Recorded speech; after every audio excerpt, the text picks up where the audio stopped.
What you know about me? I seen it all, heard it all. Oh, what you know about me? I done it all, just want it all. Oh, what you know about me? I seen it all, heard it all. Oh, what you know about me? Oh, what you know about me? Oh, what you know about me? Woo, I swear that intro get me up every time. I'm ready. Now I'm ready, y'all. Let's pause. First of all, this is a special episode of More Than the Title. This is episode 225, y'all. 225 Tuesdays and Thursdays. We've been rocking with some of the best and brightest in the business, man. And I just want to say I'm honored, and it's been a hell of a journey, bro. You already know for those who's watching. Hold on, Cuzzo. Don't shortchange us. Tuesdays and Thursdays, and sometimes Saturdays. We got a couple Sundays in this motherfucker. So don't shortchange us now. Sometimes twice on Sunday. Say what you say. Times on Sunday. Sometimes twice on Sunday. That's how much we pod. Come on.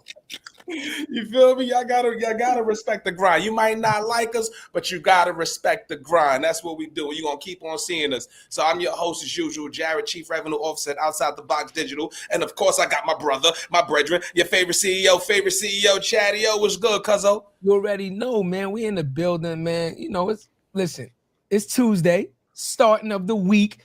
I got two favorite days of the week. This is the first favorite day of the week, Tuesday, which is part day. You know what I'm saying? The first part day of the week. You know what I'm saying? So, ladies and gentlemen, listen. If I don't say it, don't be mad because we've already had brother Graham on the show already. But I'm gonna say phenomenal because we love brother Graham. He be having the fucking comment section and everything lit. I'm telling you, this is about to be another crazy episode. We got another, phenomenal returning guest, brother Graham. But it's three guys. You see, three guys in the L on the Hollywood Square. So we have to have the balance. Damn it, this way. See, it's this way. Hey, this way. It looks good to me. Yeah. Okay. AKA Nadege in the building. What's up, sis? Yo, it's good. It's pod day. Great to be here. We're gonna have a great conversation. I'm excited. I love a good Tuesday. I love a good convo. So, and I see my Greek brother. I see the little paddle in the background. Oh, there we go. So I gotta shout out, us Divine Nines up in here. Come on, DST. I see you. Oh, no. 1913. Oh, I had no idea. We had conversations. I never knew that. No, they not reach. No, you got to throw the tongue out, cuz. No, what are you? How you doing? That's the cue. Let's just say we don't. Yeah. Don't ever do it. We'll edit that out. All right. I'm not trying to. I want to see y'all brothers walk the streets in peace. That's all I'm saying. Well, then we take it. Shit, if y'all throwing up signs. I ain't worried about nothing. God walks with you. Ain't worried about nothing. Ain't worried about nothing. God walks. Chadeo ain't worried about nothing. Yeah, Word. Yeah. You already know, ladies and gentlemen. It's all good. You see how we starting the show up already? The energy is always crazy. So again, we're gonna start off the show how we normally start off the show. G&T, grateful and thankful, right? Again, just be clear, right? This brother has been on the show before, and not only is he on the show, but we speak to him behind the scenes on a regular basis, right? So this G&T is going to go out to brothers, and we were talking about this behind the scene brothers like John Graham, who do what they say they're going to do on a consistent basis, right? Ladies and gentlemen, being an entrepreneur, it doesn't matter what color you are, it's hard enough. Trying to accomplish something on your own and trying to build something is hard enough. But the problem that a lot of business owners have and people that want to start businesses is people say they're going to help you and never do. People say they're going to do something for you and then they ghost you, right? So this G&T is a gratitude and a thankfulness to brothers in the Hollywood Square below me, like John Graham, who continually checks in with us again. And he's a man of his word. And that's just the bottom line, right? He's a man of his word. If he says he's going to do something, he does it. And that's what's important to help, again, grow a business, scale a business, or anything, like even a friendship, right? It's just showing up when you say you're going to do something, how you say you're going to do it. We come from an era where that's called your word is your bond.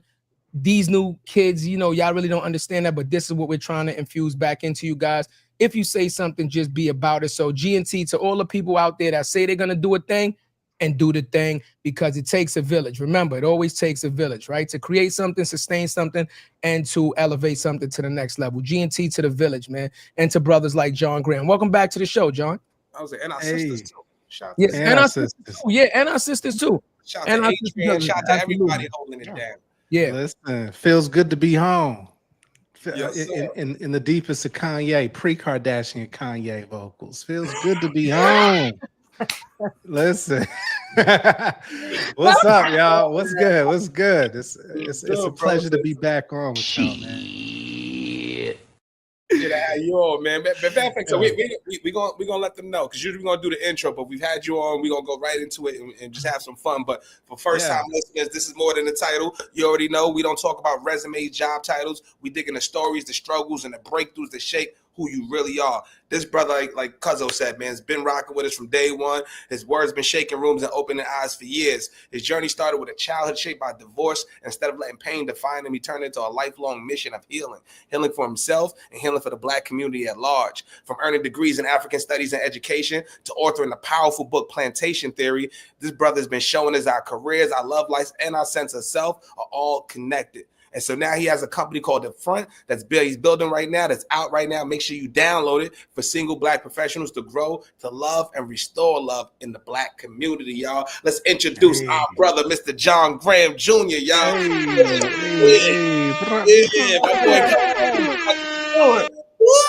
Brother Graham.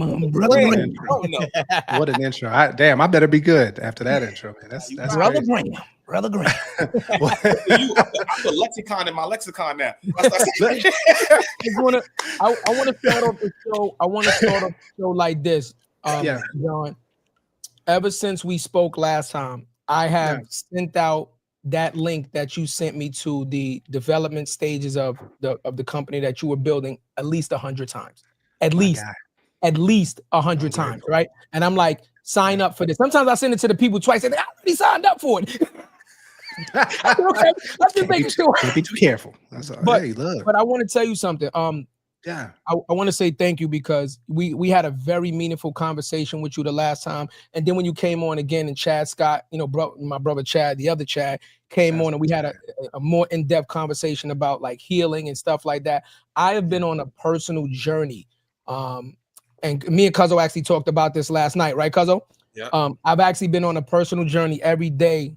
I took the words that you said to heart, and I've been on a healing journey myself. So I just want to say thank you. I haven't, going through the whole process, but a lot of the things that you said resonated with me personally, and I've been trying to every day do the work to get to a better space. So I just want to say thank you, because you've impacted my life in a positive manner, brother. I want to give you your flowers.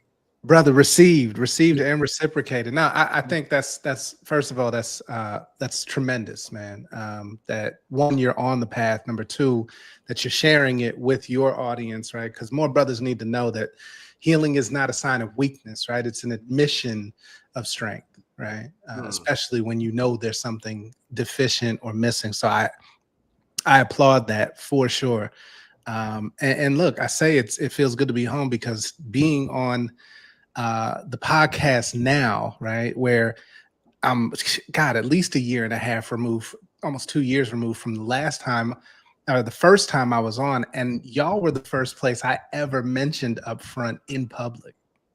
The first place, like legit. So coming back is full circle, especially now that we are on the doorstep of launching to our early access members for the beta at the end of September. So there's still time to get on that list if you visit upfront.love, sign up for the wait list. But our first 1,000 subscribers or member for the wait list are locked in. So yeah, man, this is really an awesome full circle moment. Legit. Yeah. Mentioned it here. I definitely want to get deeper into Upfront, but just for the viewers who don't know what it is, like, can you give us a brief overview before we hop into? Yeah, the high level. Upfront is a healing-centered, AI-driven dating ecosystem for the self-aware single Black professional seeking marriage. Say that again. Healing centered in that we differ from any other dating app on the market in the sense that you have to go through a 30-day guided healing journey before you ever get access to a connection, right? So you have to do some work on you to make sure you're ready for a healthy, long-term, sustainable relationship. And then, right, and that's in our healing district. Then you get into the connection district, in which case we algorithmically match you based on not only compatibility factors, but also your values, your vision and aspirations, your past, what you're working through to heal through, and so forth. And there's no swiping, right? So we're providing you opportunities to evaluate who you're matched with and ultimately make some decisions in a healthy way, and guided by AI. I said AI driven or AI powered. So Langston and Zora are your two AI guides. You can choose either one, and they are your partner in this journey, in this progress, and in the process. So going through the healing journey, you're having somebody to bounce the ideas, the reflections, the journal entries, the guided content and modules of healing activities. And then when you're in the connection district, you got a wing person to bounce off like, hey, this last interaction with such and such went this way. What do you think they meant by this? Or how should I dress for this first date opportunity based on, this person? So you have somebody to really, help you navigate. And it doesn't stop there. So healing, connection. Then you have the mentorship district, in which case we have married couples of 7 years or more who are acting as married mentors, right? Not to tell you how your marriage should be once you have it, but ultimately sharing what worked for them and giving perspective and guidance and transfer of knowledge from people who are doing the thing to the people who aspire to do the thing. Then it doesn't stop there. We also will have the wedding district, in which case you found your person. Awesome. Now we have an ecosystem. It's like board games.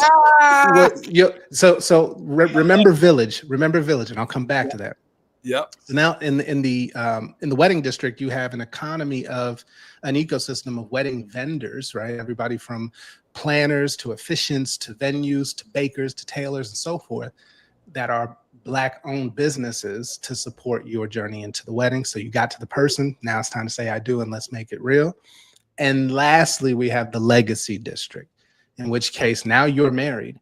And now it's time to solidify legacy by 1, shoring up your financial wellness and health. 2, estate planning and ensuring that what you've built and amassed together gets passed on and outlives you. So that creates a self-sufficient ecosystem that is the village of Upfront. Hold on. I think we missed one, John. Wow. We missed a very important segment of that. You need the fund the marriage segment. Well, for the $60,000 wedding that she might want segment. Well, it's good that you brought that up. You're gonna have to have something. Yeah, yes, nothing for nothing. Don't leave nothing. Now, we are specifically geared towards single Black professionals.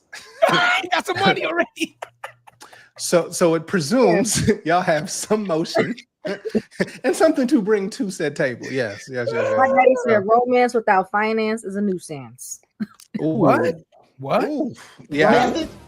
Version of it. I haven't heard that one. Was that is a nuisance. That's was bars. that Little Kim Hardcore 96? We might have to fact check that. That's amazing. Was that Foxy Brown? Il Nana. I feel like I heard that before. Exactly what gets that. Exactly. That's wild. And watch him be right too. That's crazy. So was spitting back in the day. That was probably because he just be knowing stuff. Knowing, man. So that's up front. Before we go too deep in the app though, like we said something in the intro that was powerful, and I kind of want to unpack that before we get into the app though, bro. You was talking about, you said your parents divorcing, and we talking about us healing and knowing that something's wrong, something's deficient. Like, what did that feel like for you, and how did you know you needed to be healed? Like, what was that moment for you that kind of visualized where you are now? You know what I'm saying? That helped you.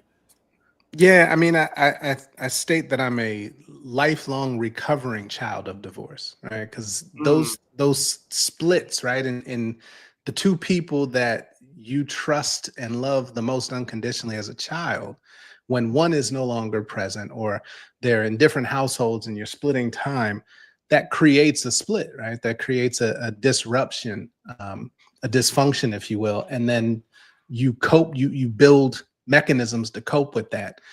Some are healthy, some are not. For me, and I still wrestle with some of these things, even as an adult, of really what, even down to what business relationships I seek, what the ways in which I engage with certain people, to ensure that there's this, I hope you stay kind of vibe, right? So therapy, right, and mental health professionals, licensed mental health professionals, certainly are a great outlet and sounding board to help you work through those issues. For me, I'm conscious of wanting to ensure, to the best of my ability through what we're doing, that people have the tools, right? Because some people will say, "Oh man, they should have never been together." Like on paper, that look great, but realistically, they should have never been together. And method.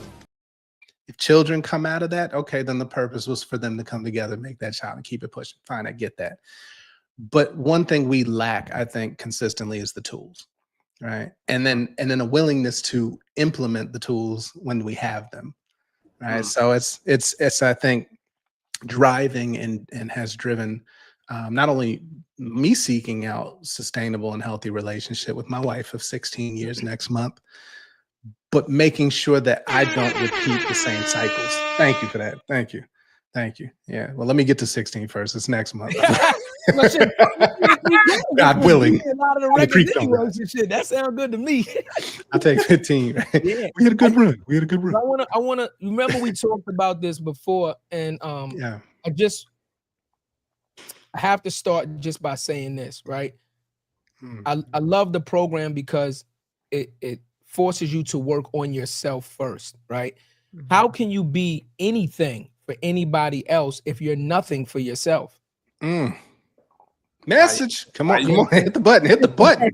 You know I'm just saying, right?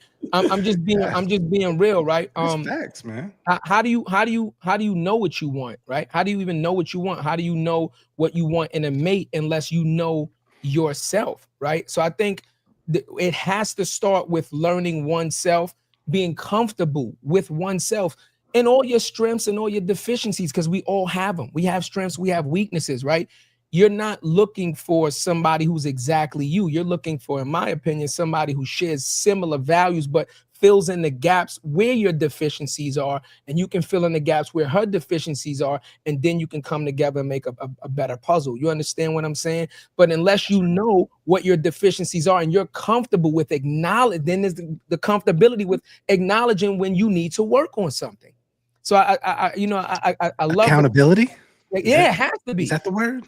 It has to be, because word in some way. And it's bad. It's bad, you know. And if you don't start off with the right foundation, how anything you build on it will eventually crumble. I couldn't agree more, man.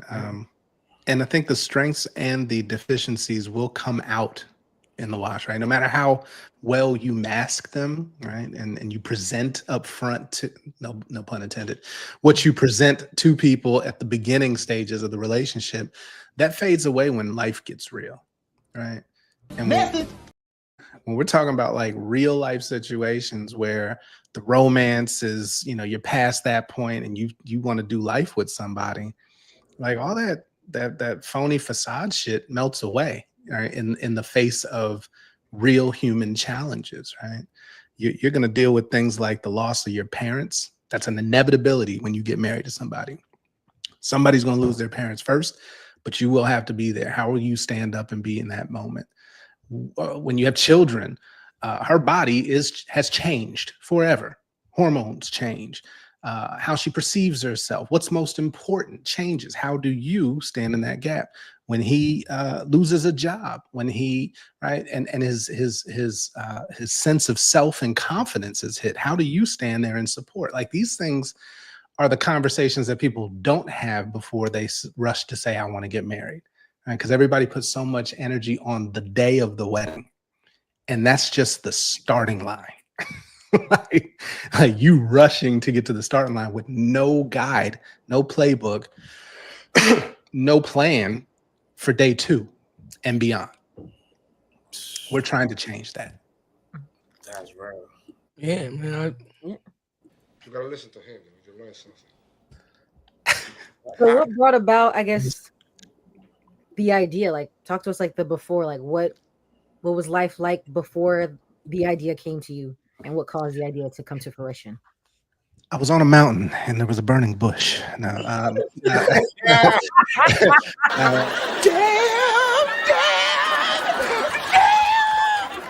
Yeah. it wasn't that biblical. No, I wish it was that though. No, so I'm hosting a get together at the crib. We've got a bunch of our friends from work and you know whatever. We're busting it up on a Friday night, whatever. Some of the sisters who are there, high income earners, high credentials, lonely as hell, having a horrible experience on these dating apps. And some of the stories we're hearing in that moment, I'm like, that's impossible. She's like, this is my life. And I'm like, okay, well, what if, and this was across multiple apps, right? So most app users from a dating perspective are on multiple apps, right? Trying to increase the likelihood of finding their person, as it were. So I asked the question and I said, well, if you could know the flaws, insecurities, and red flags of these people you're engaged with before you invest 6, 8, 12 months, would that be of value? And she was like, absolutely. And I said, so if you could know those things up front, then that would be a game changer in helping you make a more informed decision. She was like, for sure. And that's where Upfront came from. Knowing what you need to know up front so that you can make a more informed decision. Well, that conversation then led to like 3 years of me waking up at 3 a.m. with ideas that I couldn't shake. And I'm telling people like, what if we created a different app? And they're like, man, that shit will never work. Like people won't sign up for this. And you go through the iterations and it's just like, okay, and then it was, I think it was when I started to like really test this notion of, you know, after the market research, after focus groups and really strong conversations when I'm at conferences with other Black professionals who we somehow just ended up in conversation about relationships. I just kept noticing consistent themes, and that a lot of the challenges that, you know, Black professionals were having in the dating space was that the people that no matter how they clicked or there was chemistry, at some point they would run into somebody's past trauma that would derail the relationship experience. And so I'm saying, okay, so it's not just sort of removing the facade and understanding flaws, red flags, and insecurities. As a history major and historian and somebody who's looked at the Black community pre-colonialism all the way to modern day, what I know is that we have never had a space to actually heal from intergenerational traumas, right? We've remained in it trying to heal. It's like trying to wash your car in the mud, right? But so I said, okay, well, damn, if the traumas are the things that come and derail us, whether it's childhood traumas, past relationship traumas, environmental traumas, professional traumas, then I think we have to start with healing, right? Before we introduce people to connection. And that's when it clicked. And that's when I think this was probably June of July of last year. And I was like, no, that's it. This is the thing. Founded in October and we're launching next month. So yeah. That is so this is one of those overnight successes. Didn't start overnight, right? Like there was a lot of build up to it, but yeah, it became very clear and solidified. But talk to us about the investment to get it done, though, right? You talking about the focus groups, the market research. That's a lot, bro. So, like, what does that look like? And you just tell the listeners who have an idea, like, what does it look like to get it started? Yeah, I'm gonna tell y'all, being a founder is hard as shit. It's hard as shit, and y'all have had many a brilliant founder on this show, and they will all tell you it is hard. I will never forget. I had a conversation with a cat who I view as a mentor. And net worth is definitely in the plus 500s of millions. built and sold over 30 businesses in his life and career. And he told me, he said, John, you are going to have nights where you are going to throw up because you're going to have to make decisions that are so hard that your body physically rejects it. And there's going to be concerns and deadlines and cliffs that you're going to have to make snap decisions, and you're not going to see around the corner. You don't know how you're going to make it happen. This is what you're stepping into. I was like, great, where do I sign up? So it's like, you know, so that was like my pep talk. But funding is the biggest challenge for Black founders, especially Black tech founders. We receive less than 1% of available VC funds. And so a lot of us have to figure out, okay, what's your network look like, right? And so I funded thus far towards the MVP, or, you know, our initial proof of concept by friends and family round, right? So people who believe not only in me, but believe in the concept and the bigger vision, right? And then that led to angel investment, and we're currently still in our angel round pre-seed. So all of that to say, the funding becomes your job as the founder, right? In addition to getting the product, bringing the right people in, right? Developing the right team to bring the idea and the concept to life. And then you're constantly on the path of trying to find the networks, right? Be introduced to not just where money is, it's are they able and do they have appetite, right? You have to have money, and do you want to invest in the thing that we're building? Is there alignment there? And I'm very clear about who we want, right? We've only taken Black money thus far, right?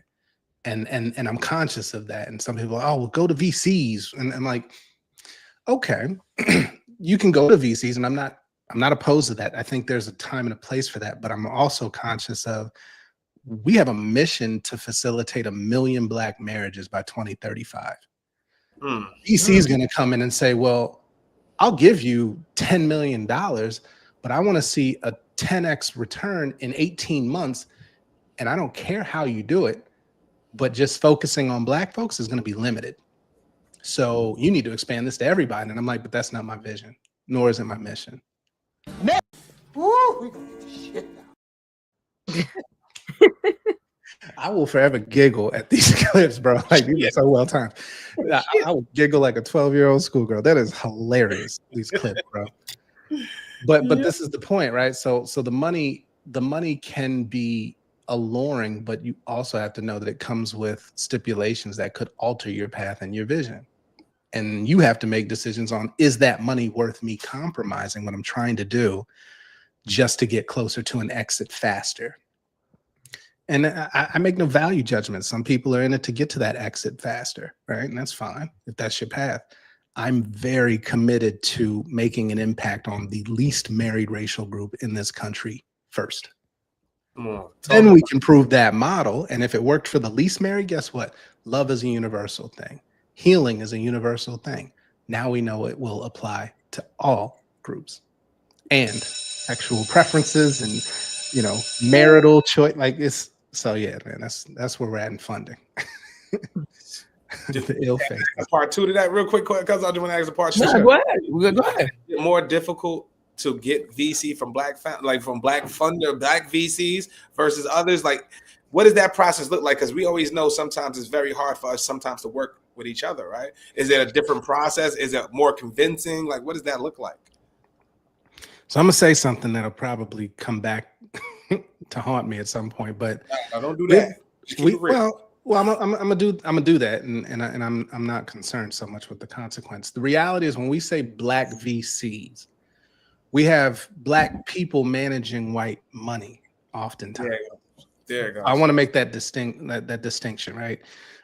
And that's not an issue, right? I'd rather deal with people who can connect culturally to what I'm trying to do and apply whoever's money to that. However, I'm also conscious of what are the requirements of getting that money, and who am I now beholden to as a result of that? That's a fact.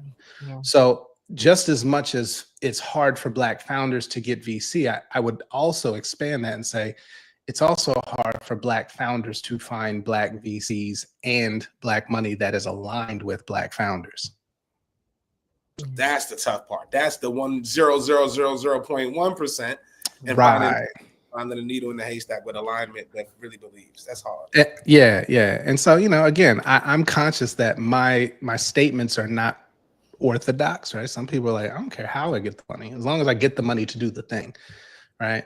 But I also think you have to be clear on what you're willing to compromise on at the beginning when there's lower stakes, because when you get into some of these rooms, you know what I'm saying? We've seen court cases play out recently about what people will do for status, for access, for money, right? For fame, for notoriety.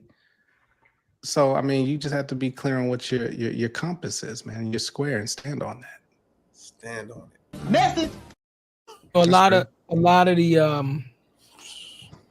the VCs out there, they want proof of concept right off the bat.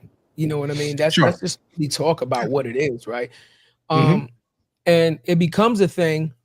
I think that becomes more difficult when you did one thing and now you're asking for money in something completely different than what you specialize in, right? So if your job is A, which had nothing to do with tech, and you could be at, a high level with that job, and now you're a tech founder, they're like, but you have no experience in tech.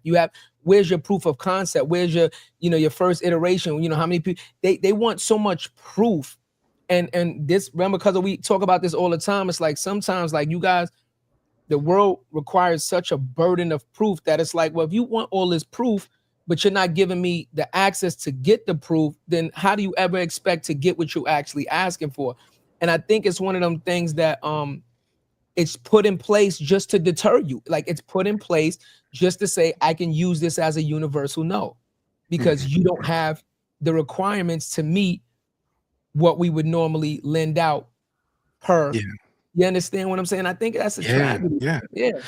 It's a fantastic point. And I'll approach this from two angles, right? So one is, yes, if getting a job requires me to have job experience, but I just graduated from college, then how am I supposed to get a job, right? Like, there's that one thing, right? So if you're asking me to give you proof of concept before I have the runway and the funding to actually develop the proof of concept, how does that work? And I think there's value in being told no until you can showcase some traction. Now, I think oftentimes, and what we don't know, because a lot of us don't know because we don't grow up in these environments where these kinds of things are spoken about, proof of concept or traction doesn't also always mean a product, right? A working, viable product. It could mean a sign-up list. It could mean some showcase of traction that people believe in what you've done or what your concept is strong enough to either invest in it before it even exists, which we're fortunate to be in that case, right? People believe in the vision and you have articulated it well enough to people, and the value on the back end, obviously, if they're first money in. But even producing something that that showcases the differentiation of what you're doing, that clicks so well with a market need that people will give you their email address, give you access to connect with them, and that list unto itself is valuable. There you go. So I think we need to reframe a lot of times just on our side, because VCs and angels will look for that too. Like, okay, we know you're pre-launch, pre-revenue. What have you done on your own to get people to believe, right?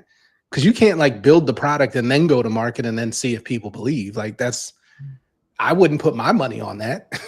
Absolutely not. Right? Like, you have to do the groundwork. So the other side is what I would take that to is, that is where people really see how much you believe in what you're doing. What have you done without somebody else's funding? What creativity have you, tapped into to get what's necessary to get you to a point where not only are you believable to complete strangers, but now you're believable to people who could fund this thing as well. My man. You're on fire. You're on fire.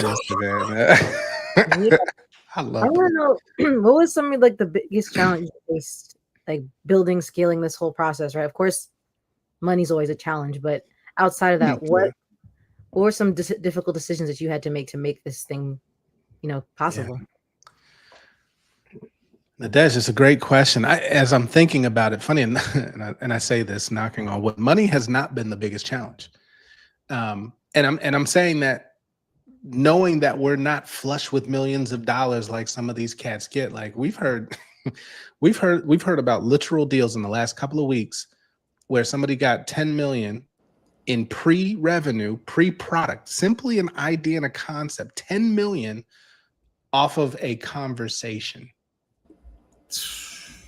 And I'm coming with this like refined, polished ass investor deck. And they're like, I've seen $20 million deals get done with nothing close to that well done.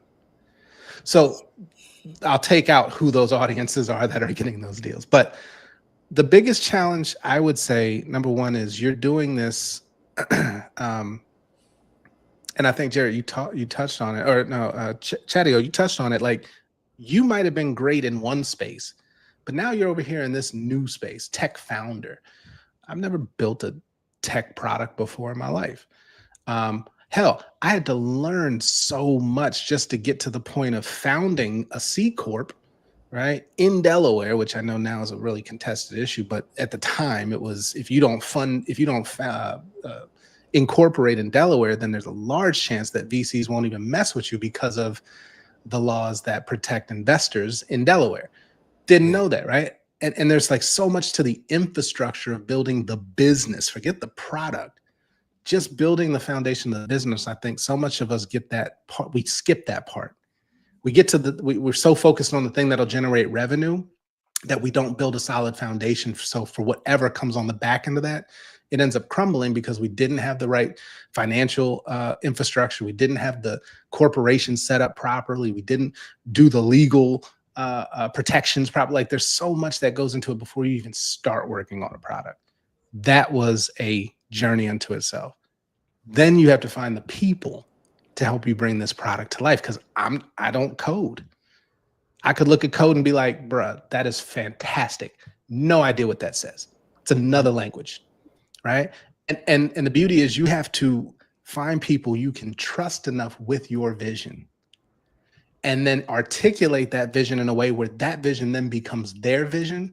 And now they're willing to put their skills to work without getting paid yet for an equity, right, relationship, right? They're a partnership that they are guaranteed equity, but that's still time that they have to take away from whatever else they're doing, right? So I say all that to say, I've been fortunate that we founded in October. By January, I had my chief technology officer, my chief product officer, my mental health and licensed psychologist consultant, chief marketing officer, all in place working based on network and alignment and manifestation. But I've been told many a times that my growth path and acceleration is like not normal. Yeah. Say all that to say, it's really, there's no one thing. It's each time you start working on one part that's necessary, you're going to open yourself up to a lot of learning, a lot of, thank God for GPT and Perplexity and Gamma and all of these tools that now help make this work a lot more efficient. But you still have to learn on the fly. And then once you get that done, now it's the next challenge, and repeat, rinse, recycle, repeat. So I will say it's not a singular, it's a constant journey of rinse, recycle, and repeat that is leveling you up every time. And you can't shortcut that process. You can't. That's super real. You know, I got to ask you, we're talking about family. How has you and the sacrifice it takes to be an entrepreneur and a founder, how has that impacted the family? You know, it's hilarious, right? So when I first told my wife about this, shouts out to my lovely wife.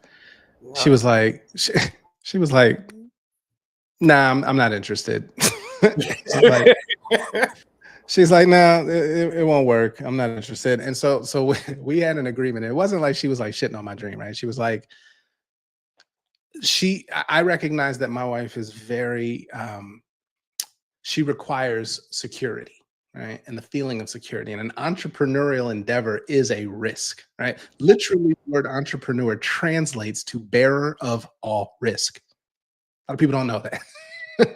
so you are stepping into a game that is the antithesis of security, right? It is a gamble. It is a risk, calculated but risky nonetheless. All of that to say, I told her that this is something I can't shake, not only because it's something I'm highly passionate about, and there's been plenty of things before that I've been passionate about. However, the difference is I've started four businesses before Upfront, all LLCs, never a C Corp. This is the first C Corp. This is the first endeavor I've ever had to raise capital, or I've ever raised capital. Let me say that. So this changed it all. So when somebody believes in what you've conceptualized enough to give you their hard-earned money before it's even developed, I've got to take that serious. And she said, okay, cool. So the agreement was, if I have like wins or advancements in what I'm working on Upfront, I'd just be like, I would tell her the wins, but she would always be like, okay. That would be all it was. And I'm like, all right, that's not, no. Okay, cool. And until there was one day, actually this happened this summer, where I showed her the demo, which is on the website now, upfront.love, where you could have a conversation with Langston or Zora. And she was like, are you serious? Like, this is what you've been working on? And I'd held that from her the whole time, because I was like, I don't want to show you that. And she saw that. She's like, oh, no, next thing I'm hearing, they're talking to her friends, her mom. We're going to be rich, girl. I'm telling, listen, this whole thing. I got pressure. So I say that jokingly, but I was very careful with, with revealing too much to make security, to jeopardize security or the concept of it, right? I'm not gonna just go out on a whim and quit my day job and go throw everything into this and mortgage the house to finance it. Like, no, I'm not refinance the house to do all this. Like, it's calculated, and there's steps, and there's been progressions. And so some people burn all the boats, man. And I've had that conversation too, about like, I have yet to hear a success story where somebody didn't hit rock bottom first. And I'm like, I can't hit rock bottom. I got 2 kids and a wife, like, and they like to eat with a house with air conditioning and 110 degrees. You know what I mean? So, That's right. so you can't. Everybody's situation is going to be different. What I've worked on doing is making sure that this is a calculated progression towards that end goal. So the family's been supportive. The kids are loving it. I haven't hid anything from them. They're cool with it. Love that. Yeah. Well, you're on mute, bro. Like, you were going off too. No. I was saying, Brother Graham, I told you, like, when you come on, like, some of our guests get like a lot of engagement, and then some of our guests get like high engagement. You're one of our guests that get high engagement. Instagram's going crazy. So before we go further, I just want to read to you some of the comments that's coming off from Instagram. Braylon said his first comment was dreams and security don't mix well, which we can understand that. So we'll unpack that. Then he said being insecure about not going after your dreams can be a nightmare, which we all know. And then he also says the more wins that make sense is the more secure the dream because of the people in your life, right? So these are just some of the comments that are coming in. Towards, yeah. So you want to touch on Braylon's comments real quick? No. I think Braylon, shouts out to you, bro. You're absolutely right. What I would add that freedom and security rarely meet, right? You get glimpses of both, but you never get both totally, right? And what I mean by that, right? So we always say that, like, we're chasing, when it comes to entrepreneurship, we want freedom, whether it's freedom of time, whether it's freedom of, control and ownership of the outputs of your labor, or, be your own boss and all this. But freedom is hard as hell, right? Freedom means that there's no structure unless you set it up. That there's no guarantee of income unless you go and get it, right?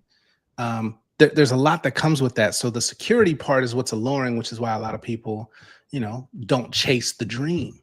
And that's why I love your statement, right? Dream and security are almost, superhero and villains sometimes. But I would also add that there's a something that's very real that I still give some energy to, but it's the point is that a lot of us manifest, right? A lot of us are very intentional about something that we want to create and manifest, bring into our reality. What I've had to reconcile, and I've done this over years, but even more so now through this process, is that I have to accept that I'm going to get everything I've asked for. The question is, do you know what to do with it when you get it? How do you maintain it? What does it cost to get what you've asked for? And what are you going to have to give up, and what's the trade-off? Right? These are all deeper order questions that come with, I want to be successful as an entrepreneur. All right. There's going to be a lot that comes with that, right? And that you don't know, and you won't know. And so I'm conscious of that daily. And I'm like, oh, snap. As the thing gets closer, you're like, oh, I did ask for that. Didn't come in the way I thought it would, but it's here nonetheless. Now I have to grapple with, okay, now this becomes real. What does that change? Literally. So if you're working a day job and you're an executive at the day job, and now you've got an interview on ABC in the city where your company's headquartered and your company doesn't know about it, what do? Well, I asked for this visibility. It came, and now I've got to have a conversation I definitely wasn't planning to have. That shit happened. Well, Thankfully, and again, I'm convicted by what I'm building, and I'd rather be forthright than try and hide and feel like I'm cheating, right? And that's a burden unto itself. But these are like things, man, like it's never a clear cut. It's not a linear path by any stretch. Okay, so then I have a question. Before becoming the founder of Upfront, Mm-hmm. what would you say was like a pivotal career moment that prepared you for this role right here? Well, oh, I'd we say on. what was that? Yeah, we out here. Yeah. No, that's a great question. It's a thoughtful question. I think I'd go back to college first, right? Changing my major from computer science to African studies. That set me on a pathway to being not only conscious of my history and my community pre-colonial invasion and enslavement, but then also post.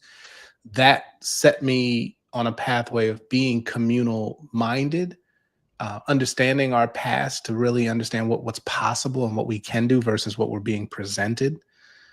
And I opted to take that into my corporate career, even though I got a master's degree in education, because the idea was I was going to go back to my alma mater and be a professor. Chose not to do that, saw that the world was a classroom. In fact, the chair of my education department said, don't relegate yourself to four walls to teach. The world is a classroom. And so I kept that. Fast forward, the point is my consciousness and my commitment to community has always presented itself in my corporate endeavors, so much so when I wrote the book Plantation Theory, the Black professional struggle between freedom and security, I then had an opportunity to go and engage in Black employee resource groups, over 60 of them at some of the most successful Fortune 500, Fortune 50, and Fortune 10 companies, and talk to Black professionals in ways that I would never have been able to otherwise. That then gave me a perspective on not only what is the cost of our climb, but also what does that mean outside of the context of corporate? When you think about so many people who are successful in their corporate jobs, sacrificing healthy relationship to achieve that success. What is the impact on future generations? What is the impact on children who are caught in the crossfire of your rise up the ladder? Right? And so That's a screaming baby. Facts. So that, I think, are all like sort of the ingredients to the gumbo, if you will, right? It's like these are the things that then lead me to now. And then it all starts to work, and not being afraid of public speaking and doing so many engagements where now I can go on TV and it's like we just talking like it's just me and you, right? Yeah. Sorry, I keep pulling Kanye. Sorry. I like it. She and Kanye, I will always disclaim that. But yeah, it's a series of moments, and I'd say, Nadege, I think everybody could agree, like it's never one, right? You can always trace something back to one. Like if you go back to like, oh, I had this conversation that then took me here. But then it's a series of events that make you that prepare you for where you are in this moment. That's right. I love it. Before we go too much further, I want to educate the listeners too, because sometimes we talk about things because we know a thing, but we got to remember that we're also educating our listeners, right? Okay, so right off the back, if anybody is interested in starting a company, right? When Brother Graham said he started a C Corp, that is a form of a corporation, right? There's another form called an S Corp, right? Now, there are different benefits when you are filing for an S Corp or C Corp or an LLC, which stands for limited liability corporation, which can also be a sole proprietorship, single person owned, or a partnership LLC, right? These are the things that you need to do research on before you just jump in and file for what type of company you want, because different filings require different things. For example, if you file for an LLC, which a lot of people do, and you're a single person, a lot of people do it because if you invest in your LLC as a sole proprietor, you can use your investment as a tax write-off. You can attack your income and say, because I invested in this company, I put in this amount, I made this amount now, which reduces my income. Now you're supposed to only tax me on this, right? Things of that nature. S Corps and C Corps, they are full corporations, but they also require you to do a lot more diligence because you have to keep minutes, you have to have officers, and then there's a whole different process of paying taxes, even if you're not making money, and filing. There's a lot of different things that you now have to be responsible for, and you will be held liable for, whether you know. Here's the key to all of this. Once you file for a specific class of business, they are under the assumption that you did all of the work to understand what you are asking the government to allow you to create. Be clear. Listen, because they have to notice, right?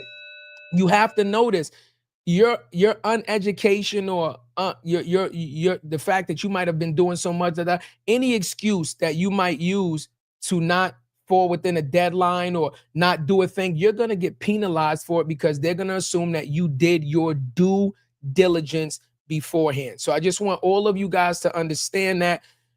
You can Google it. Before you want to start a company, it is very, very, very important to understand what company you want to start and how you want it to be structured, and then decide on the best structure that's going to fit you, your budget, and the help that you have in the moment to go ahead and start this business, right? That's number one.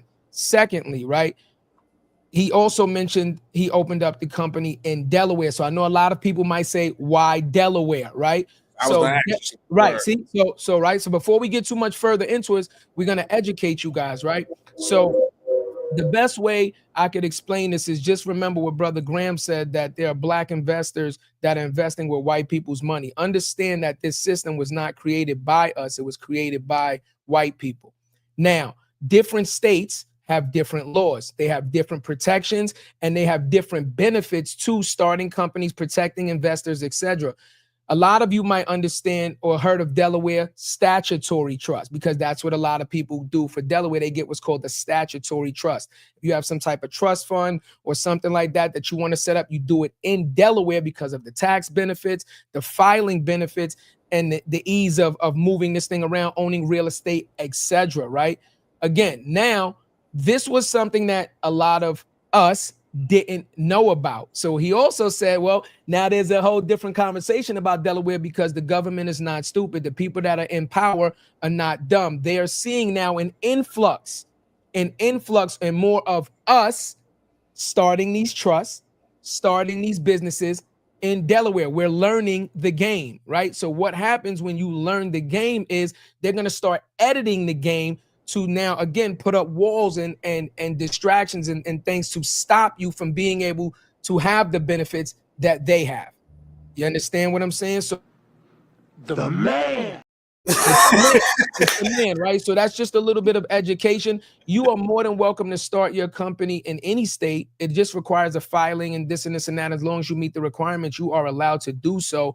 But please, Do your due diligence. Once again, Brother Graham said it. It takes work, right? Educate yourself. Chat GPT. Use a resource and say, hey, I want to do a thing in this state. What are the pros and cons? And educate yourself, or find someone who is educated and ask them to give you some type of mentorship or guidance before you do a thing, right? So I just want to do a kind of shine some light on that, right? Because I know a lot of people would probably be like, why did he start his company in Delaware? What's so special about Delaware, right?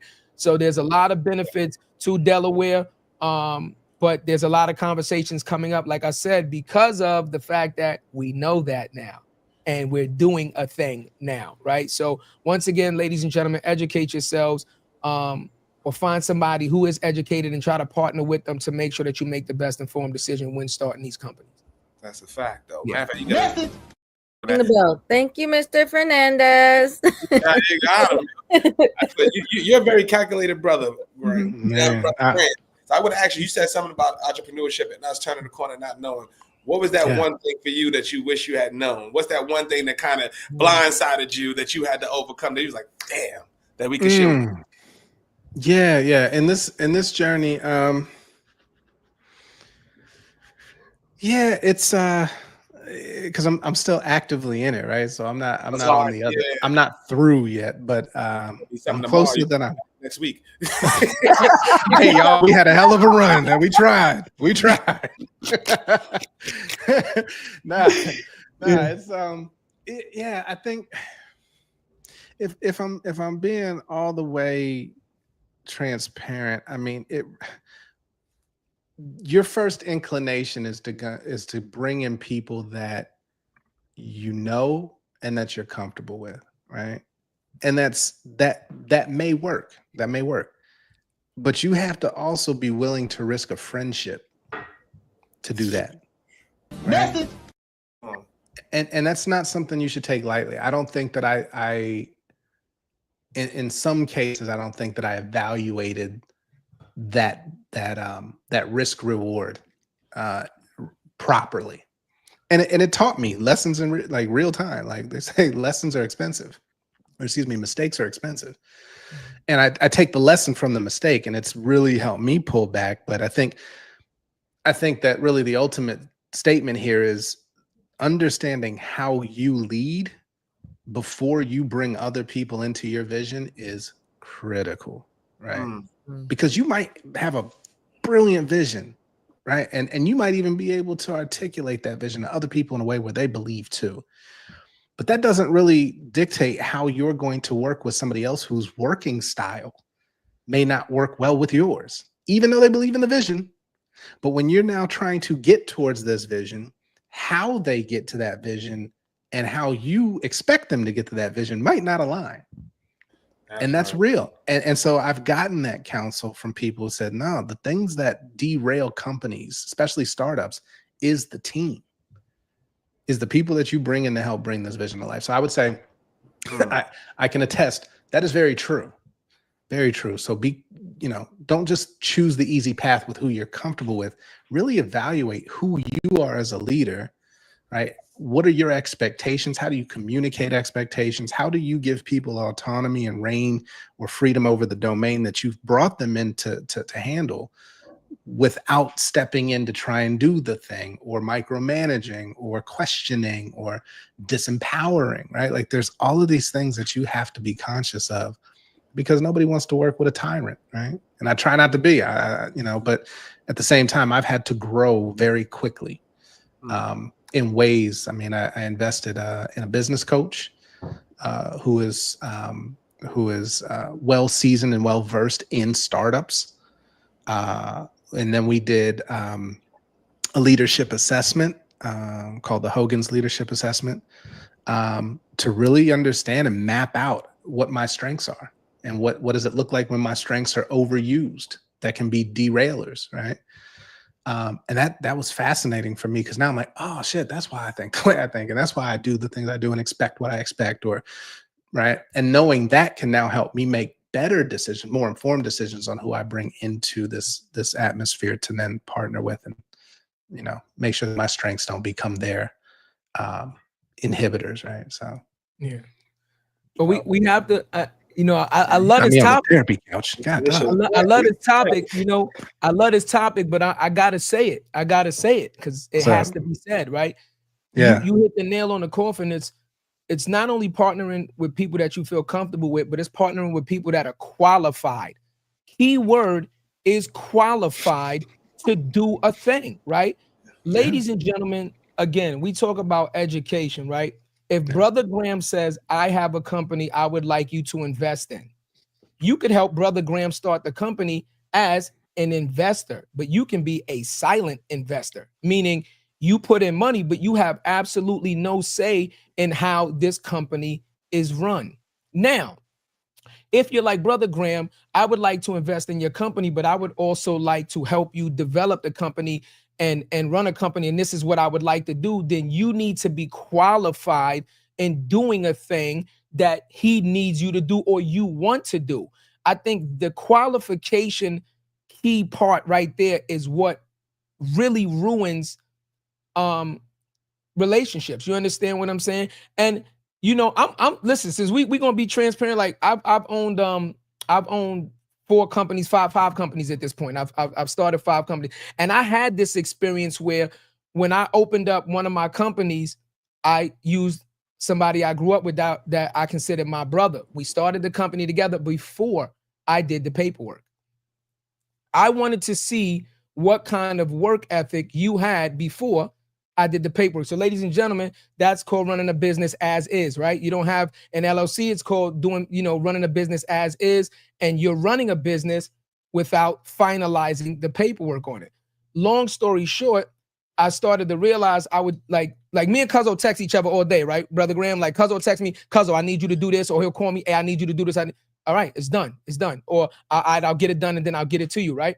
Or I'll do it and then I'll send it to him and say, hey, any changes you need made, right? We go back and forth on it. And we're both founders of this company, right? Now, the difference was when I started this company, I would text him a thing and he would text me back, oh, I need you to do this. Okay, that was done already. That was done. I did those already. Now do what I need you to do, right? And then I realized that the things that I was asking him to do weren't getting done. So then I called him over and I said, bro, do you actually know how a business is run? Let me educate you on business. This is not that we can be friends, we can be brothers, but this is business.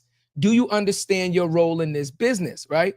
And I sat him down and I said, you're an investor, which makes you a co-owner. But I said, who does 90% of the running of the company, the day-to-day activities, this and that? I said, who does? They said, you. I said, that makes me the CEO. I said, do you understand how simple that is? I said, now, do you understand finances, or do you understand finance? You understand assets and losses and liabilities? No, then you can't be the CFO. So that I have to do that too, right? Yeah, and it's only 2 of us, so you can't be the COO because I'm running the company and it's only 2 of us. And so you have to just be an investor at this point, learn a trade, learn to do a thing, and then you can take over a thing. But in the meantime, let me run the company. You invested, let me show you how to do this thing. And it became a problem. So after running into this brick wall a bunch of times, I had to send him a nice little letter and say, listen, your services are no longer needed. You're paid out. Even though the company wasn't formed, you didn't take a loss. You tripled your money. And now we don't need you anymore. And then I end up forming the company on my own. And it cost me that relationship, right? So when we talk about weighing the pros and cons to this type of a thing, here's the thing though. If you are trying to build something that is not only going to affect you and your family financially, but the culture to do a thing, then the impact has to be more than the metrics, right? If you're mad at me because you didn't learn a thing, you didn't take the time to educate yourself, and you're angry at me because I did, then that's not something I'm going to waste my time trying to figure out and ponder why. Makes sense. You understand what I'm saying? Like, we got to get past the ego part of it, where everybody is watching too many rap videos. They're listening to too many of these basketball players, all these millionaires that are successful, and everybody wants to be, in air quotes, a boss. Nobody wants to be a fucking worker no more, John. Everybody wants to be a boss, but you don't even understand what a boss is or what it takes to be the boss or etc. So You know, that's I went through that. I literally went through that type of, and it was very, very difficult. But what's the literally sent G Money over there. Nino Brain services are no longer needed. Yeah. Cancel. He sent G Money over there. Yeah. Cancel. Yeah, no, bro. I that resonates a lot, and I know that changes you, right? Yeah, it does. I am changed as a result of that. I think you touched on a couple of things. One is you have to be, and I love the example of you and Jarrett and how y'all communicate, and it's text, right? It's fast, it's in the moment. I'll ask, did y'all have a conversation about how you want to communicate? What is the platform or the medium in which we want to communicate business? Or did it just happen organically? No. And that has worked for you, right? Right. So, well, y'all are family, so this is probably a bad example because y'all can't like cancel each other. Like that's you're still gonna have to show up on Thanksgiving dinner and fake it. Like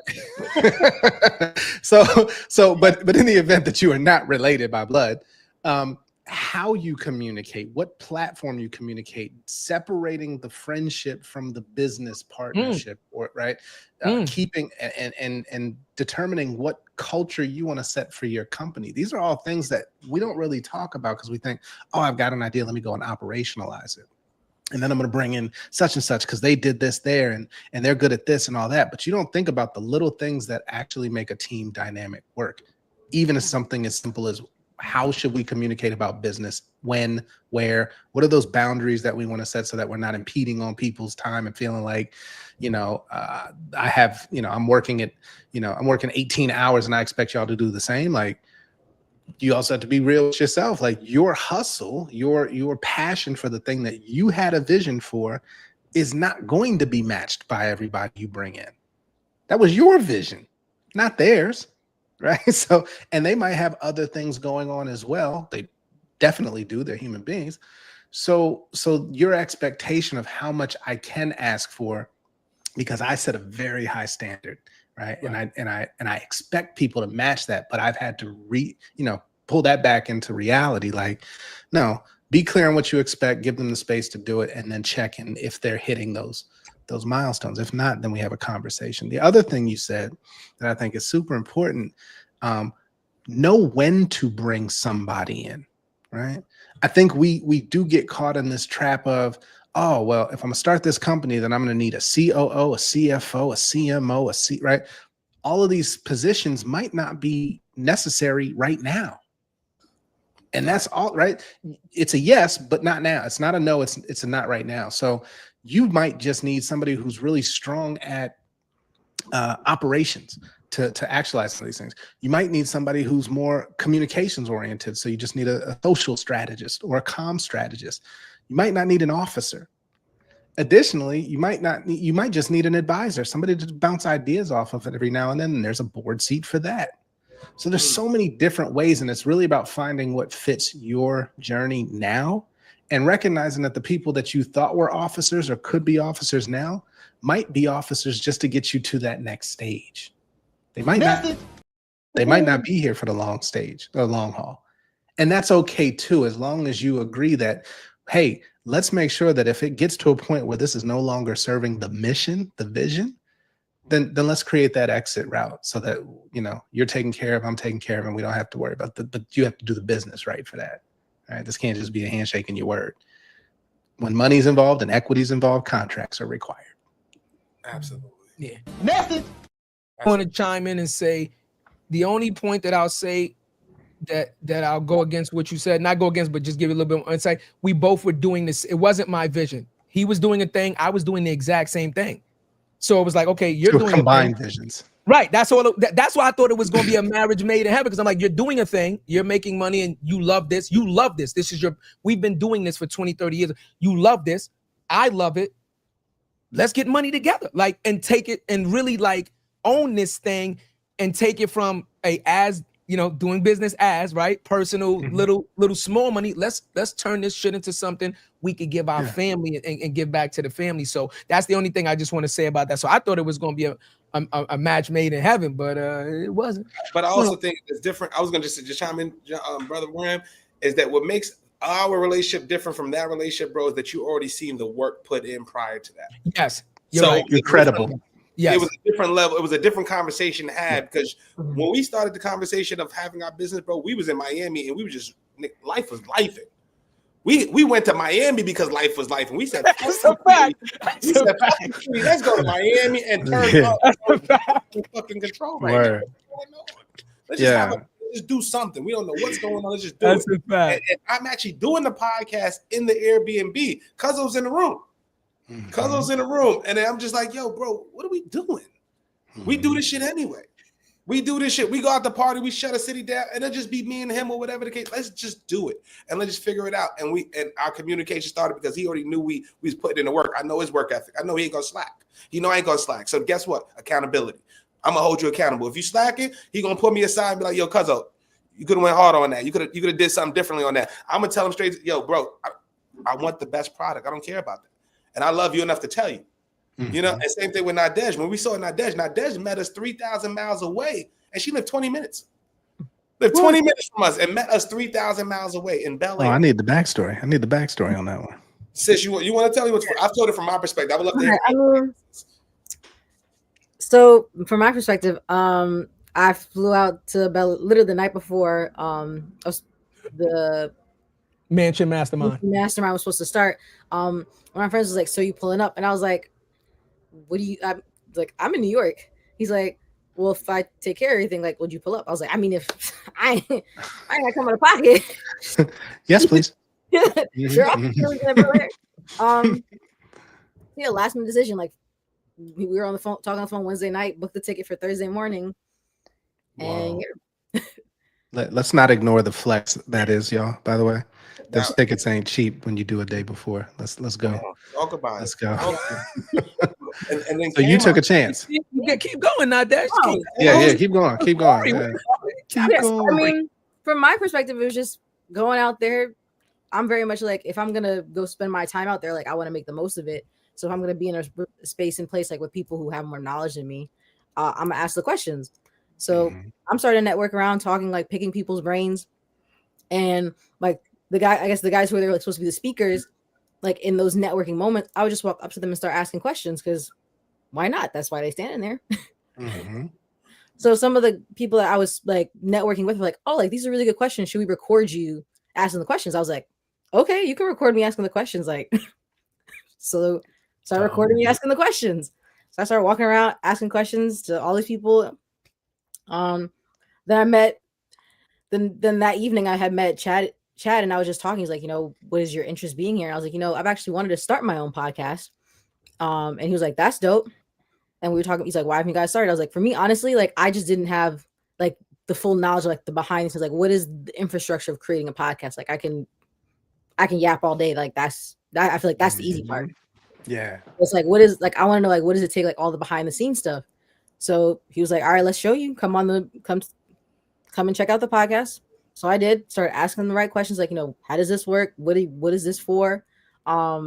And we were chopping it up, and then they're like, "Hey, do you want to actually just come on the show? Like, let's collaborate instead of like competing." And I was like, "Yeah, that'd be really dope. Like, I would love to come learn." And it's been history since then. I've been loving it. That's fine. Ask the right questions. So not only did she ask the right questions, Brother Graham, she helped us break down the equipment every day. Help us break down the equipment. What does this wire do? Why is this connected? What is this machine here? Right? Like, what does the infrastructure look like? Asked all those questions, right? And then we hung out to maybe about 3 a.m. the next day, and we just talked about life. We were just chilling. Just, what's going on? What's this? What's that? What's that? And we just vibed, and it was just one of those moments, We've encountered plenty of people. We could have been like, "Yo, you come on our podcast." And it was just one of those gut moments that you just know. And it was like, "Yo, Cuzzo, all right, this has to happen." I don't know how I was gonna look or whatever. And that's what we're working through now. It's just like, figuring each other out. Me and Cuzzo got 20 years of, I know what he's gonna say 10 minutes from now. It's trust, Brother Graham. It's trust, right? Yeah. One of the things that I want to be very clear, because I talked about education and deficiencies. Me and Cuzzo did music for forever. I'm in my studio now, The reason we didn't do music business together is because we couldn't come together for the understanding of, I was trying to teach him, you're an artist, and even though I'm an artist, I'm with the business guys. I'm the business side, and we couldn't get to an understanding where I got him to understand the difference between business music and artistry music. So because we couldn't cancel each other, right, and we didn't want to go through it, we just didn't do music business together, right? But the trust factor is, when he came to me with the podcast idea, I already seen the work, not only that he was doing, but I had already seen the transformation in his work ethic from when we had came back from Cancun, and how he just went hard job wise and what he was doing. That's number one. And I told him, I know nothing about podcasting. I didn't front. What is a fucking podcast? I didn't know, right? So I was, again, my deficiency. I told him, I didn't try to front. I said, bro, I don't know nothing about no fucking I'm going to trust you to teach me podcasting. You have to teach me, and I will teach you business. You see? So with the Nadege situation, Cuzzo was like, Cuzzo, I feel like she'll be a good fit. I trust his judgment because you heard what he said. He only wants the best possible product. So I don't need to question his decision making. You understand what I'm saying? Even though we have titles, I don't question his decision making because I know where it's coming from, and I know what his end goal is, and our end goal is the same. So I know he's thought about it. And I know if he's saying something, he's already processed this shit enough to say, because he's not going to just say that for anybody. So it's about trusting your partners also. And I think trust is a big key to business also, because money will ruin a relationship faster than anything. Message. Forget the ego, forget the titles, money. And me and Cuzzo, we have had disagreements. We have never, and if I'm lying, Cuzzo, you correct me, we have never had a disagreement about money. We'll argue about lunch, but never money. Niggas argue about I love food, it. but we'll never argue about no motherfucking money. Can I share something with y'all? Please. So I went to Ghana earlier this year. Nice. And yeah, it was transformative, man. I went there as part of a delegation from the US to work on reparations and healing in partnership with the African Union and the Global Circle for Healing and Reparations. Point being, we were in sessions with dignitaries and lawyers and professors and other academics and celebrities and people who are knee deep in the reparations movement. All of these brilliant people from around the world, right? From the diaspora, you had Black Americans, you had Black Europeans, Black South Americans, you had continental Africans, all in this room, and we spent over 6 hours one night during the week and a half session, 6 hours on one question, which was, how do we restore trust amongst each other? And you've got a global perspective, and I'll tell you, we didn't come up with an answer. What we did come up with was a formula. Are you out of your fucking mind? That was good time. I didn't trust that one. That was well timed. I think that was good. Keep that one. But yeah, 6 hours. And what we came out with was a formula, and this was provided by a brilliant sister, psychologist, and said the formula for trust is credibility, credibility plus consistency plus intimacy divided by self-perception. Break that down. Credibility, and you can use this to measure all of the relationships in your life that you hold dear and the ones that have fallen off. And one of these components might have been missing for the ones that fell off. But credibility, can you do the thing? Have you demonstrated that you can do the thing consistently? Have you done the thing consistently? Do you show up? Do you do what you say you're going to do on a consistent basis? Intimacy. Have we spent enough time together to understand who you are, who I am, how we operate, worldviews, ideals, beliefs, and alignment there? And then divided by self-perception, do I see you through the lens of community and brotherhood or sisterhood, or do I see you through the eyes of an oppressor? And if you have any imbalance or any missing piece of that formula, then trust is not present.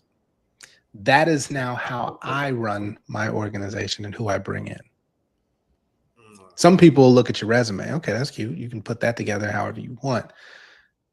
Are you credible? Are you consistent, and can you demonstrate that? Have we spent time in enough time together for me to understand that you are who you say you are, and not just who you presented? And do I see you through the lens? Do you see me through the lens as brother and sister or community?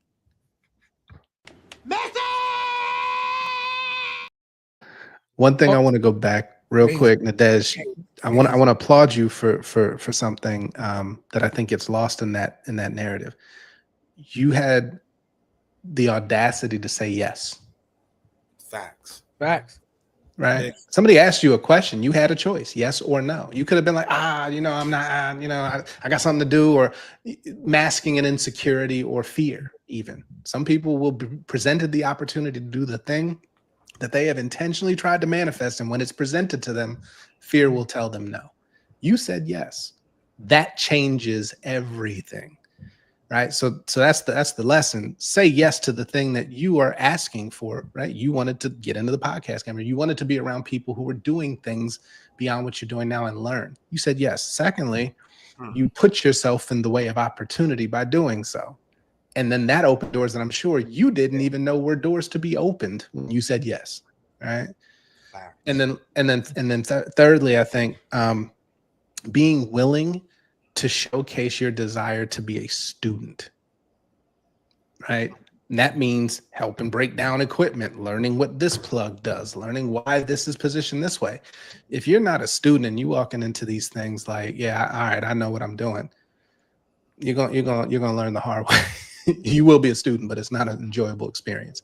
So I applaud you on all of those efforts for sure, and clearly it's working out. We got Hayes. We got Hayes on the comment, cuz Hayes always come. Hayes is like my polar nights, bro. Hayes is like my polar nights, bro. It's dope. Like your polar nights call me Ice-T, bro. Yo, Hayes. Hayes called me Ice-T on Twitch. He did? Okay, he was gonna say where he at. He gonna be in a second. Yeah, today. I got two questions. One for both of y'all. For you, Brother Graham and Nadege. First, Nadege. I'm gonna go with Nadege. Okay. What made you say yes? We've never had that. What made you say yes? So you could have had anybody could have been podcasting in there, and we wouldn't be doing. And you didn't even know our background at that time. We just told you shit. So what made you say yes? Honestly, for me, it was like intuitive. I believe I'm very much an intuitive person. Like my family knows, they can't even surprise me. It's so bad. Like I don't get surprised anymore. Saw that coming. Just clairvoyant. Can't sneak up on me. No, that's fire. My brother even tried my past birthday. He tried to have a surprise party for me on his birthday, being like, "Oh, it's my birthday dinner." And I'm sitting in the car. I was like, "Is this a surprise dinner for me?" He's like, "How did you know?" He didn't have to say yes. Damn. You make people so comfortable. They just tell you the truth. Everybody's dressed in black, and I'm not. Let's start there. But yeah, well, maybe honestly, it really was like a gut feeling. Like I'm very much an intuitive feeler, thinker. Like I have learned just from my own experience of life. Like I used to be very much in my head, and that did prevent me from certain opportunities and developing certain fears, and doing my own growth and healing journey. I've worked on becoming more intuitive and more gut reaction, because more times than not that is the right answer. Yeah. And I did have somewhere else to be when presented with this opportunity. Like I was supposed to be in Baltimore for a Delta event, and so I was a past regional rep, so I was a past junior vice president. Nice. So I was supposed to be over there, and I was like, "Yo, I'm supposed to be in Baltimore this week," and he's like, "Nah, forget Baltimore." I was like, "You know what? Forget Baltimore." Okay. I was like, "Not to be like." I was like, I'm gonna see these swords next week, anyways. Yeah, the sorority's gonna be there. Mindset. I was like, in this mindset of just take the opportunities that you haven't taken before. When it comes to Delta, I know where my opportunities lie there, and I was like, you know what? Let's try something different. What else is out there? And I wasn't going for I didn't even know the guys were going to be there. I went on entrepreneurial that was the mastermind. I was like entrepreneurial mastermind. I was like, you know, I want to get into that space. I want to start learning about that. Mommy, I'm on a podcast. Mama! I love it. Listen, it's real and raw, y'all. Only on this. Right here. You family, look, the village. Sometimes you get to the villages you want a podcast. You know what I mean? Yeah, so it really was just like, let me take the risk. I was like, risk it for the biscuit. Let's see what happens. I was like, worst thing's gonna happen is really nothing. I was like, I would have had a nice weekend in Cali. It's an experience. Yeah, I love that. That mindset, as easy as you say that, a lot of folks will cower because it's different. This is not like an overnight. Like this took you some growth to get here. I here. said, like, I'm 27. Like, oh, you're so young, but like, this was a decision and certain life experience that pushed me in this direction to develop and flex the, you know, work this muscle a little more than other people. But I always say, like, sometimes you gotta just do what you normally wouldn't do, right? If you want to be a different person, you got to make a different decision. Message. Yeah, I often said people that are close to the work will know that when we have a physical office, when we have the Upfront offices, as you walk in, the quote that will be there will be, "Far from a Harvard student, just had the balls to do it." Jay. Oh, balls ever. That's it. That's it. Because that's what it really takes, right? You don't have to have all the answers. You definitely have to be able to say yes to an opportunity. All right. The second part was for John, right? Yep. Yeah. Brother Grant, what does the mountaintop look like when you get 1 million Black couples married? Are you thinking exit then? Are you multiplying that number? Are you starting something else that affects the Black community? Like, what does that look like, bro? Yeah, that's a fantastic question. It's one that we've been asked a lot, and I'll say this. First and foremost, the mission is to facilitate 1 million Black marriages by 2035. What I'll say is we don't control who says, "Will you marry me?" nor who says, "Yes, I will." What we are committed to is giving people all of the tools necessary to get to the position of being asked and asking. When we do that well, right, our goal is that we facilitate these outcomes, and that we definitely won't feel the impact of that in our lifetime. And I'm walking into this mission knowing that this will be 7 generations or more of an impact that I won't see. But if we could be that ripple, right? And so what does the top of the mountain look like? Well, I will refrain from saying I've been to the top of the mountain and I've seen the other side, because last time a brother said that, he didn't make it the next day. That's real. Right. So what I will say is that I am committed to the journey of being a catalyst for those people to change trajectories of our community for future generations to come. Yeah. Now, you asked, I'm not going to dodge your question about exit, because that's also important. Investors are very much interested in an exit. Yeah, for sure. Yeah. So what I've said is we have a goal to reach certain annual revenue to reach our exit valuation target, which at that point, when we get to that bridge, now we have to ask a couple of questions. One, does it make sense to exit now? And if that opportunity is on the table. 2, is who's seeking to acquire the right alignment for what we've built in our vision, or will, right? Or will it falter as a result of us taking the money and running? And then 3, what is and probably 1.A, what is in the best interest of the community that we've created and our shareholders? Right. And these are ethical business decisions, right? And I think far too often people are like, "Man, you better take that money," or "No, you're in this to get money." Well, yes, and right. I'm in this to make an impact on my community first. Money is an outcome of that, yes. But also, again, we are very focused on doing things that benefit us, not just in the near term, right? But also, what does that future impact look like? So when we get to those decisions, and God willing, and commitment steadfast, we will get to those conversations where we're sitting there deciding who do we want to sell to, because we've got multiple offers and the valuation keeps going up. So let's make sure we make it the right one. And you said it. You introduced the business first here. Wow. And we're gonna talk about it now. You introduced it here, and we're gonna have this because Linwood Bibbins said it. Shout out to Linwood, bro. CEO of Reach TV. He said more than title is going to be the Bible for our community in 5, 10, 15, 20 years, because it's people like you, bro, that's making these affirmations, that's coming here telling the plight, and then when they actually see it, we're gonna say we had this conversation in real time, bro. So it's going to happen. And I'm gonna just say, bro, like there's a lot of people that talk, bro, but you actually doing the work. I can tell the passion that you have in this mission, and you know what I'm saying. We're proud of you, bro, because you said it, you did it, and we know what it took to get to this point.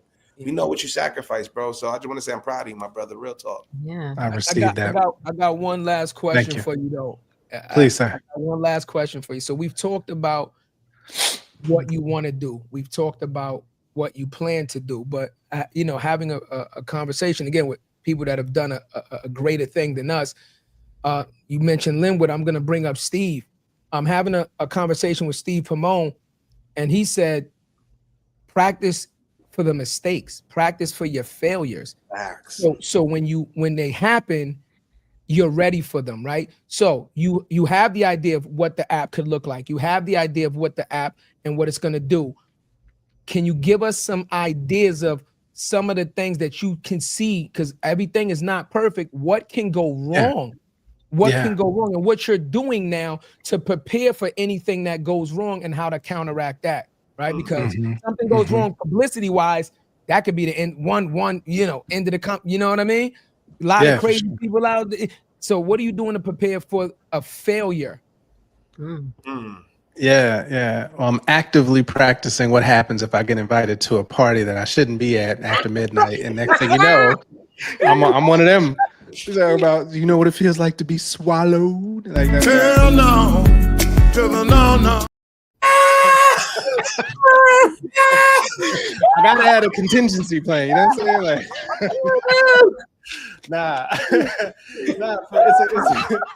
Like, hey man, look, none of them people who got jammed up thought that they was gonna be jammed up. That's what I'm saying. I've learned from their mistakes. No, in all seriousness, it's a great question. Nobody you can really evaluate other people's moves and stories, and right, but there's always a lot of things that you won't know that led to those outcomes, right? What I say is we can't plan for every scenario, but what we can plan for is how we're going to handle it when something that was unplanned for comes up. Right. And that's right. What they say, the worst time to learn how to fight is in a fight. So you gotta be like clear on who you have in your circle that is journeying with you on this mission, and be very, transparent about, hey, look, we're going to experience negative press. Somebody's not going to have the experience that we promised. Somebody's going to have an opinion on how this should have been better and go out and bash, and has a lot of audience members who will listen to that. Those things will happen. The key is, did we keep the commitment to the people that we built this for, right? Were we candid and transparent that what we're building isn't perfect, right? That's impossible. We're not going to meet everybody's need in every way that they wish that it would have been. But were we honest about what we committed to and what we delivered? And then did we create the environment for our community to give us transparent feedback so that we can improve, right? And create those spaces and not just push it out and be like, here, take that. Y'all should love it because we thought of it, the three of us, and now, 150,000 of y'all should just accept it. No, we want to keep doors open for communication. And so we're doing things like having, for our first 1,000 signups, we call them F1K, our founding 1,000. We'll have, in fact, we're setting up within the next 2 to 3 weeks, setting up conversations to really tell us what do you hope this could be, right? What are your aspirations with this platform that we're bringing to life, and what would you hope that this experience does deliver for you, right? So getting very clear understanding of what are the things that people actually want for this? They've already raised their hand saying, I want to be a part of this movement and help restore Black family and Black community by way of healing first. Well, now let's help refine this platform to make it even better and more successful at doing the thing that y'all have all agreed to. The mistakes, those are the lessons that give you the opportunity to improve and so as not to repeat. It is better to learn from other people's mistakes, but you might have to go through some things and experience some things to be the best teacher. And they say experience is the best teacher. So I'm not going to rob and deny myself of experience, but I will avoid pain as much as possible. But I know, this journey is not absent. It's not guaranteed to be absent of that. But yeah, I think it's really, if I just summarize, man, it's being very resolute in who we are so that we are clear on how we're going to respond to the inevitable. That's awesome. I love it. Yeah. All right, final question. This is the final segment of this. We're gonna get a custom sound for it. We're gonna play around with some sound. We're gonna do it. This is my segment called From the Saucer. Because I believe, right, you should never pour from your cup. You should fill your own cup up first and then let it runneth over. That excess that flows into the saucer is what you should pour into others. So, Brother Graham, if you could share some wisdom, knowledge, some excess from your saucer, if you could pour into our audience, what is something you'd like to share with them? Damn. She's partying. We call her the balance. Yeah. Excess from my saucer. It feels very high society, very Martha's Vineyard. Right. My goal is, we're gonna have a little tea time session, and So with lots of Black-owned tea brands. I dig that. Well, okay. So I think that there is a requirement if you're going to go down this path, right? Or go up this path, whatever way you want to look at it. There's a requirement for you to be very clear on what you are trying to do, right? What are you trying to solve for? But more importantly, you have to be 100% committed to that thing.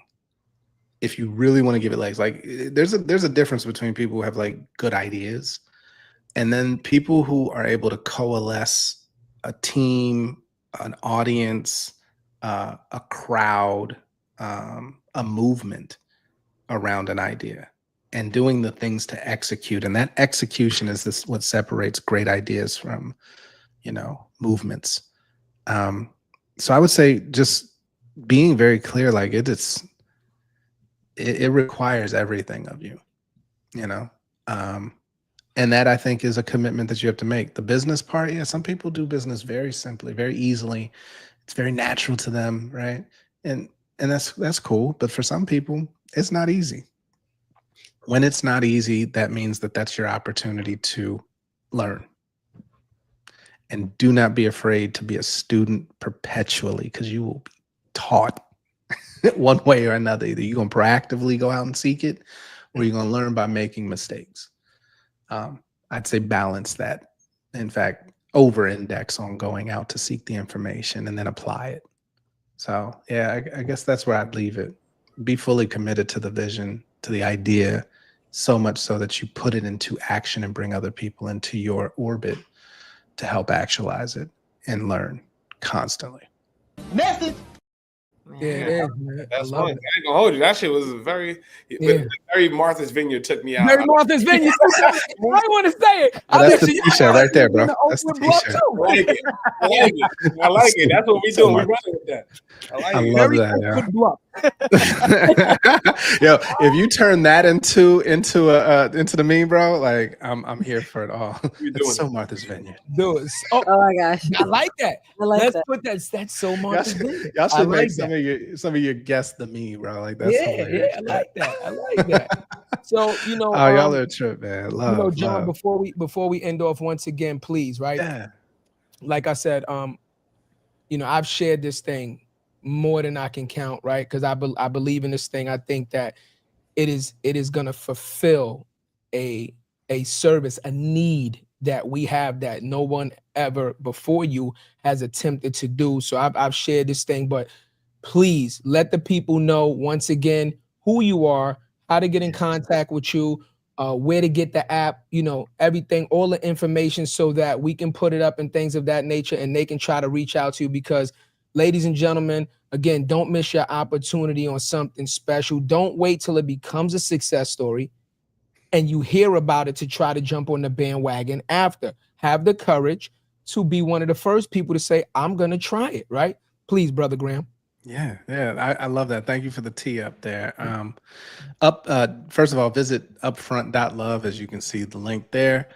And there you can learn more about Upfront, what our mission is, how we're going to bring this to life through a groundbreaking dating ecosystem.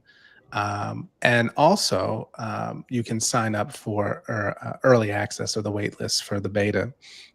When the beta is available, when the app is available, you will be able to get it from all of the app stores. Additionally, we are looking for like-minded community and Black love aligned angel investors. So if you are an accredited investor, somebody who is conscious of community, loves Black love, you cannot lose with this opportunity. So we'd love to have that conversation as well. And you can always hit me up by way of the website or reach out via LinkedIn. And let them know what your name is on LinkedIn, John. Yeah, so John Graham Creative. So if you just type that in the search, John Graham Creative, I will pop up. You can follow us on all the socials at Just Be Upfront, right? IG, TikTok, YouTube. And yeah, there's I'm too easy to get a hold of. I got to pull back. And I do. But not impressive. It was called for a while. I'm just saying, that was a little. Yeah. That was wild. I got to pull back a little bit. Yeah. Pull back game is crazy. I'm just gonna stop. I'm gonna leave and end. Hey yo. But I'm gonna say before we get I want to do an event. We've had too many successful Black men and Black women on here that are single and talk about this. I want to let's do it. Upfront event. I don't know what that looks like right now, but I'm putting it in the air right now that we're gonna figure out whatever that looks like, bro. But that would be dope for content. That would be dope for the community because we've had CMOs, millionaire ones. They're like, I just can't find a dude. It's the same experience. I can't find a guy, or vice versa. You know what I mean? It's like, yo, what the hell is going on? Yeah, let me drop a jewel real quick, and I know we ended right. So I have we have several investors, but we also have people who have signed up to be members, who make a lot of money, right? As corporate C-suite executives and so forth. I have one sister who said, I go to these events and it's all of these high net worth brothers, and I'm single, they're single, but they don't approach, and when they do, and I said, it just doesn't vibe. And I said, okay, well, let me ask you a question. Sisters, lean in real quick. When you meet these brothers, how do you shake their hand? She's like, well, is there multiple ways to shake a hand? I said, oh, absolutely. She says, well, I just put my hand out. And I said, well, that's the first problem. I said, because you just addressed him in a masculine business context. How does he know to put his guard down and address your femininity? She was like, method. She's like, is that a thing? I was like, yeah. So she's like, well, how should I? Nadege, how should you? How should you put your hand out? Thank you. Thank you. Show him, sis. That's it. That's that DST right there. That's the 1913. But that changes the way that we approach. If you want a man to be a man, show him that you're a lady, and he'll treat you as such. Show him that you're a man, then he'll treat you as such. There's a lot of these things, and so when I said that, again, highly accomplished executive, didn't know that. So now the question becomes, where do we go, right? And that's just one thing. This isn't my belief. These are sisters who are well aligned with their feminine, who will say that how I approach or receive a man changes the energy and in the ways that they engage. Facts. Right. And so where is the finishing school, as it were? Where is the training ground for sisters to reside in their feminine, and for brothers to know how to treat and raise their standard up to approach strong feminine energy? Yeah. That's what we're creating. I just want to say this. Yeah. I just want to say this, ladies. I just want to piggyback what John is saying. It doesn't matter what your title is. If your name is Brenda, then be Brenda. Like, do you want a person to meet Brenda, or do you want a person to meet, Brenda Smith, CMO, so on? I'm just saying what it is. Brenda got a baby. She had a baby though, but Brenda had a baby though. Hold on. Which means Brenda got a baby daddy, and he might be a drama, so you might not want to be Brenda. It is what it is. You know what I'm saying? Brenda's with babies need love too. The first relationship might not work out. You know what I'm saying? You might need number 2, number 3. I'm just saying, ladies.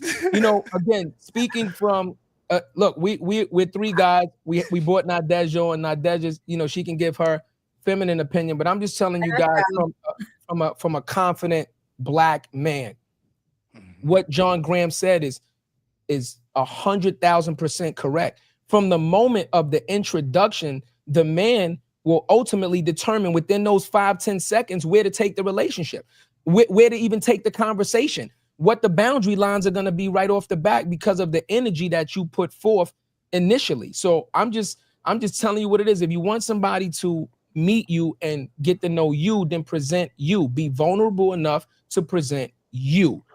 Not the title, not the money, not the cars, whatever. Present you.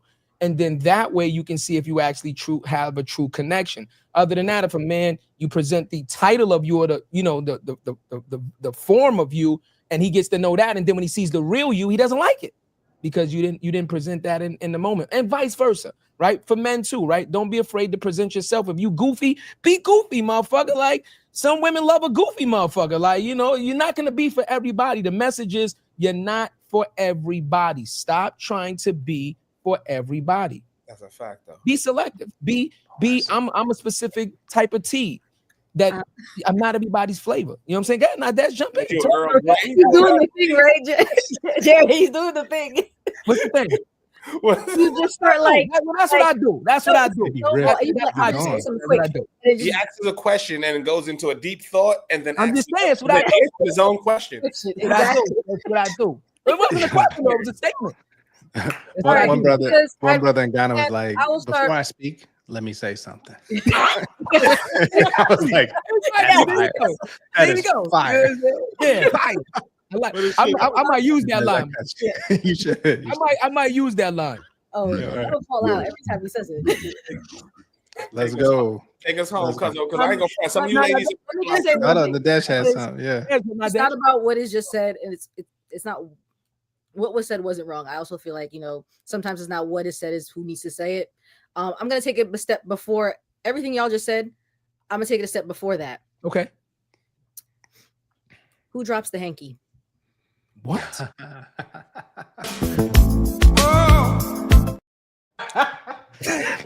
Those who know. I don't know where you was going. I don't know where you was going. Those who know, know. Drop the hanky. Oh, okay. The hanky. Yeah, well, let's see in the comments who knows. Motherfucker, you sneezing? You sniffles? Right? So, sitting at the desk, my pencil dropped. Oh, I can get that. I can get the pencil, but the hanky shit was a little crazy. I ain't gonna hold it. That's where it started. That's where it started. You had I told him, like, it's really women choose. You have the choice. Listen. So that is a whole conversation about, I think women, and what a lot gets lost, I think, is that women have so much power in getting a brother to a level or setting a bar that a brother must meet, right? The man will determine whether or not y'all gonna be in a relationship or not, right? he controls access to relationship and marriage, fine.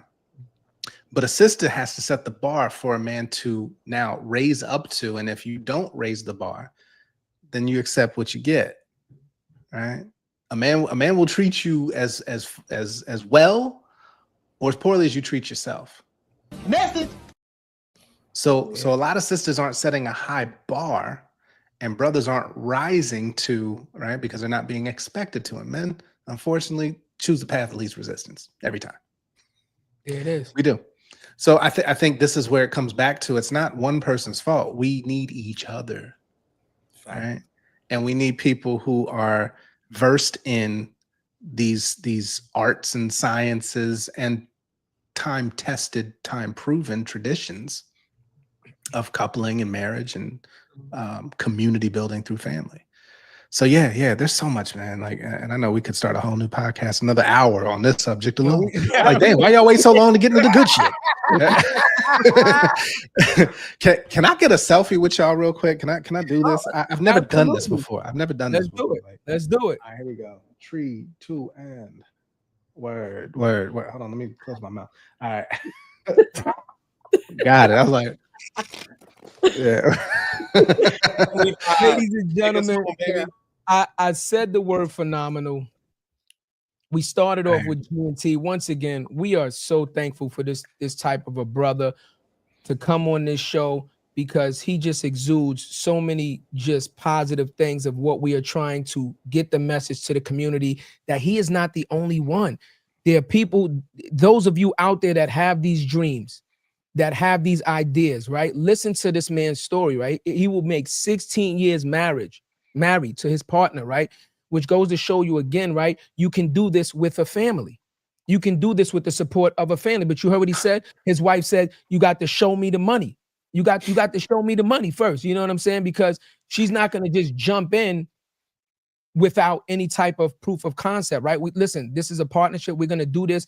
Okay, let's do this together, right? But he grinded. Once again, he educated, right? He went out and got the right people for the right job. But he told you that if you want to be an entrepreneur, it's going to take everything, right? Everything, right? So again, the good days, the bad days, the really good days, and the really fucking bad days, that will truly test your character and the people that are around you, which reiterates what we say all the time. The dream, the free, but the hustle. So separately, y'all know what it is. Brother Graham, Upfront app. Make sure they're about to be in beta. Holla at them and change the black community. You feel me?